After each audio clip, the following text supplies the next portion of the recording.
Hey, everybody, and welcome back to another edition of the Migraine Mentors minicast.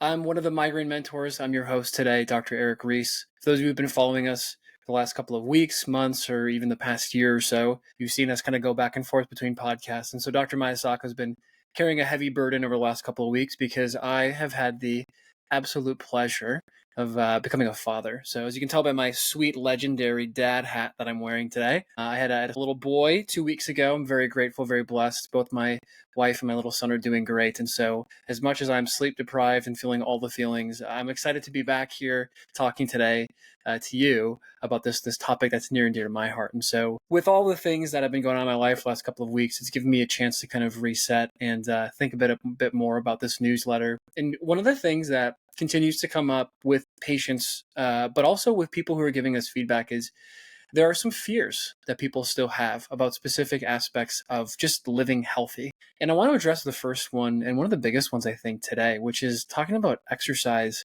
and movement and how it relates to migraine and migraine attacks. So we all know, and we've preached this, repetitively over and over again with this platform about how important movement is for the brain. Movement, as Nat Benil says, really is the language of the brain. There's so many benefits and aspects to movement. But in a lot of cases, movement can sometimes be too much of a good thing, can be a bad thing. So I wanted to kind of dig into this a little bit more. I wanted to talk about some of the protocols we use in the clinic, how we kind of help patients kind of set the table for expectations with exercise, and then more importantly, to give you different options.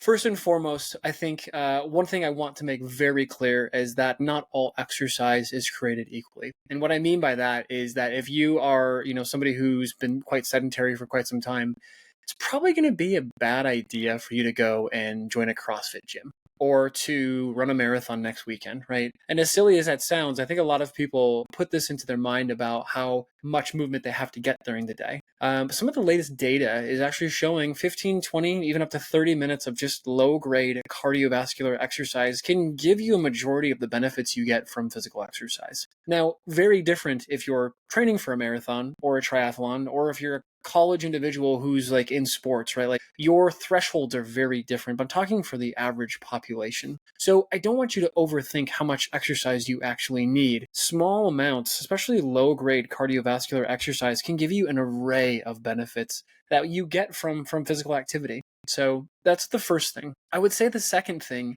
to think about is you really have to meet yourself with where you're at. And you have to start with where you're at.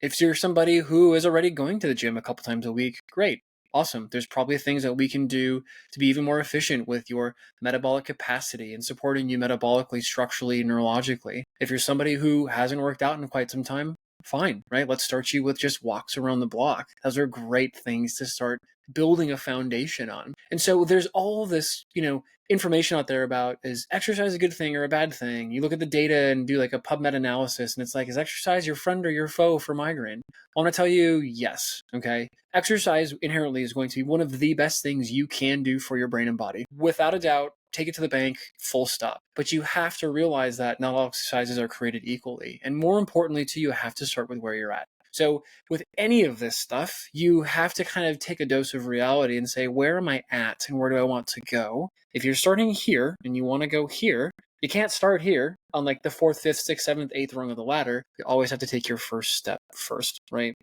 Putting that into context, we don't have to get too much into the weeds about specific types of exercises. What I will tell you is that there are different benefits to different types of exercise. For instance, doing things that are slow writhing movements that involve like isometric contractions of muscles, things like yoga, different types of slow grade movements can be very restorative for you neurologically. They can help kind of calm down your stress responses. They can give really low forces into your muscles and joints. So if you're somebody who's maybe a bit older or you're just starting off, that would be a really easy way to get back into moving. Things like aerobic exercise, like biking, swimming, running, things like that.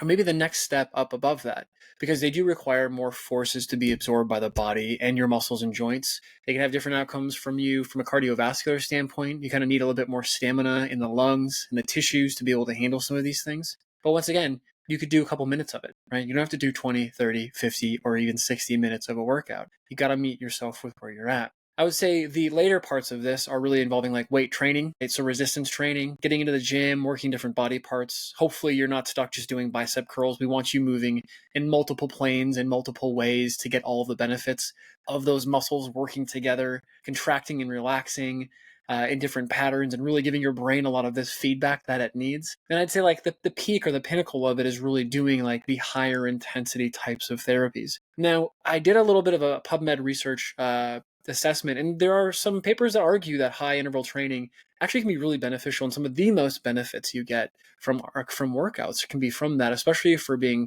protective from migraine. And then of course there's other ones that say, hey, high interval intensity training, it's probably not the best idea for many people to do. It can promote things like the production of like CGRP, which is a pro-inflammatory mediator. There's a reason a lot of patients will be put on these anti-CGRP medications or CGRP agonist or antagonist medications. So you really have to kind of play with this. This is kind of an art form that I use in the clinic as well too. I tell patients, listen, I think I know, but I really don't. So we're going to try things. We're going to use the scientific method. Let's try something for a couple of weeks, see how you do with it. We get the feedback and the data, we consume it, we change our opinions based off of it, or we continue to double down on it, and then we go, right? I think the biggest aspect for physical exercise and whatever you choose is that you have to do it relatively consistently to get the benefits consistently, right? So there's a very big difference in you working out for 7 hours in one day versus you working out for an hour over a 7-day period. Which one of those do you think you're going to get more benefit from? Probably the hour a day for the 7 days, because 7 hours of working out can set you up for injuries, tears. I mean, an array of things that your body and brain probably can't handle. Plus, you're going to be wiped for the next couple of days after that because you're probably going to be pretty sore and pretty tired. So using that thought process and that kind of rubric, it kind of makes sense to like, hey, let's dip our toes in these specific exercises. Let's see what works, see what doesn't, and go from there. And I have to just give this context, like I love yoga and I think it's very restorative, but yoga is a bit of a punishment for me because I don't enjoy doing yoga as much as I enjoy going to lift weights or playing a soccer game. So I'd much rather cover a couple of miles playing soccer or hucking weights for an hour in the gym than me doing even a half an hour yoga session.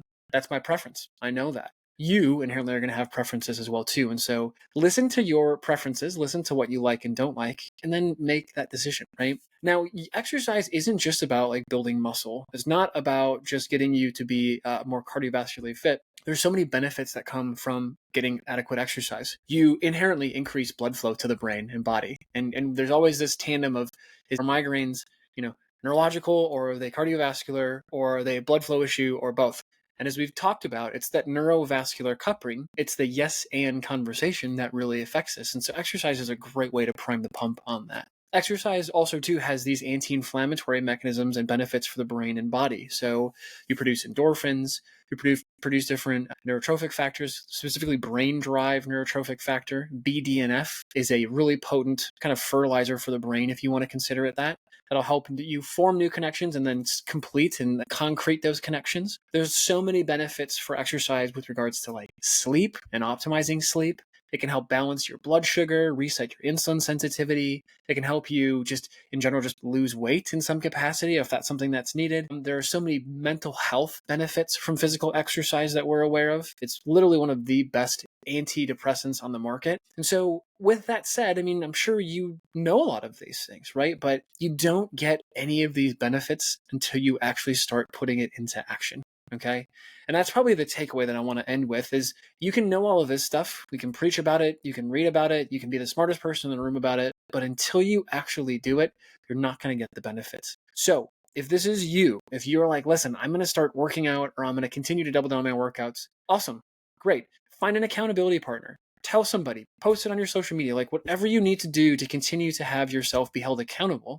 And then continue to realize that the best part about this is that it's all about the journey. It's not the destination. Falling in love with the process, falling in love with the person that you become through this is going to be a big factor for your fulfillment in that. So with that said, and I hope you can't hear my little son crying, but it sounds like I might have to go help out. So with that said, thank you for joining me on today's session. I hope you took something away from it and you can take it and run with it. Our goal at the Migraine Mentors is to give you the power, the knowledge, and the experience to be able to help take your health into your own hands. For those of you who are subscribers, thank you for your unenduring support.